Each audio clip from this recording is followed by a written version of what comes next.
aseme tu just nothing, alafu apost hiyo video. Utaona hiyo video imeenda viral. Kwa nini? Kwa sababu kila mtu ataiwatch. Hata wewe sasa upatane na video yake, utaiwatch hata kama hakuna kitu anasema, whatever he saying. In fact sasa inaweza kuuliza hata wa celebrities wenye huwa una watch, ni nini ya maana washaikuambia sasa ikakubadilishia maisha? Ni nini umebadilisha maisha yako na kupitia content yako? Absolutely nothing. Lakini juu ni celebrity una watch video zake, unaona? So that is how it works. Na hizi mitandao, kama unajulikana, kama jina yako imeenda trend, watu wamesha kujua.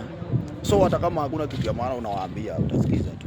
Unaona, unasikiza hata kama sikijua. Sasa hii kuna kitu kama Gachagua anaweza sema na wewe useme the same thing, yako i-thread yako ione na watu 10.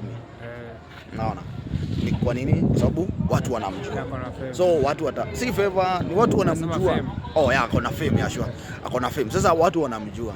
So whatever he is saying watasikiza. Hata kama after kuisikiza watasema hakuna kitu amesema ya maana, lakini wataisikiza. And that is how it works with hizi mitandao.